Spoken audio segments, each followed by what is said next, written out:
বিএনপির প্রতিষ্ঠাতা ও শহীদ রাষ্ট্রপতি জিয়াউর রহমানের জন্মভূমি বগুড়ায় যুবদলের প্রতিষ্ঠা বার্ষিকীতে নেতাকর্মীদের উপস্থিতি রূপ নেয় জনসমুদ্রে। উৎসব মুখর এক পুনর্মিলনীতে উচ্ছ্বাসে মুখর নেতাকর্মীদের বাঁধ ভাঙা ঢল।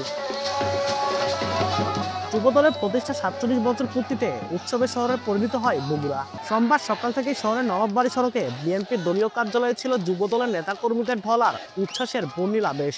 জাতীয় দলীয় পতাকা উত্তোলন, আলোচনা সভা আর বিকেলে বর্ণাঢ্য র্যালিতে মুখর ছিল গোটা শহর। ব্যানার, ফেস্টুন, বাদ্যযন্ত্র আর স্লোগানে মুখরিত ছিল যুবদলের সমাবেশস্থল আলতাপুরনেসা খেলার মাঠ। জেলার 12 উপজেলার যুবদলের অন্তত 15,000 নেতাকর্মীদের পদচারণায় সমাবেশস্থল পূর্ণ হয়ে ওঠে। শেষে শহরের প্রধান সড়ক প্রদক্ষিণ করে দলীয় কার্যালয়ে গিয়ে শেষ হয় যুবদলের প্রতিষ্ঠা বার্ষিকীতে উৎসব মুখর সব আয়োজন। এই প্রতিষ্ঠা বার্ষিকী আমরা আসতে পারি আমরা আনন্দিত এবং গোটা বাংলাদেশে এই উদযাপন হচ্ছে আজকে, তো খুব ভালো লাগতেছে। গত বছরের তুলনায় এখন লোক সমাগম অনেক বেশি। আগে কিন্তু এত লোক হইতো না। মানুষ কিন্তু মারার ভয়ে বা আপনার কোনো হানাহানির ভয়ে কিন্তু লোকজন ঘর থেকে বের হইতো না। এখন 5 আগস্টের পরবর্তী সময় দেখেন এখন লোকই জায়গা দেওয়া যাচ্ছে না, বাইরেও লোক। এখন বগুড়ার মানুষ এটাকে অনেক স্বতঃস্ফূর্তভাবে মেনে নিয়েছে। আমি আশা করি প্রোগ্রামটা আমরা সফলভাবে শেষ করতে পারবো।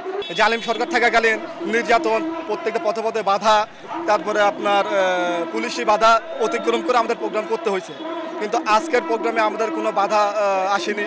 আমরা নিজেদের মতো করে সাজসজ্জা করে আমাদের আজকের এই যুবদলের 47তম প্রতিষ্ঠা বার্ষিকী পালনের উদ্দেশ্যে আমরা রাইডে নিয়ে আসছি। এটা আমরা খুব উচ্ছ্বসিত। ছোটোবেলা থেকে বিএনপিকে খুবই ভালোবাসি। তার মানে আমার বাড়ি ছিল গাবতলী, এখন কাহালুতে থাকি আমি, কিন্তু এই বিএনপি করে আমার জীবনটাই বিএনপি। আমি এই দলকে খুবই ভালোবাসি, আমার জীবন দিয়ে হলেও আমি এই দলকে ভালোবেসে যাব।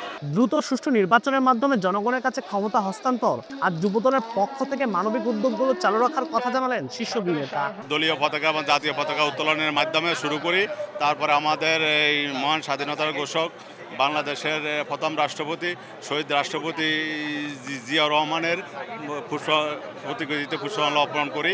গাবতলীতে একটি গরিব মানুষকে আমরা বিএনপির ভারপ্রাপ্ত চেয়ারম্যান জনাব তারেক রহমানের প্রদত্ত একটি দোকানঘর আমরা উপহার দিব। আমরা সোনাতলায় বিএনপির ভারপ্রাপ্ত চেয়ারম্যান জনাব তারেক রহমান প্রদত্ত একটি ঘর উপহার দেব একটি গরিব মানুষকে।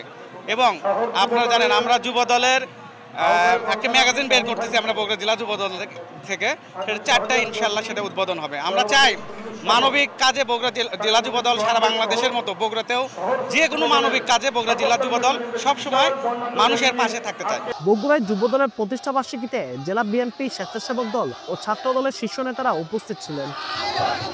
আব্দুল আউয়াল, সময় সংবাদ, বগুড়া।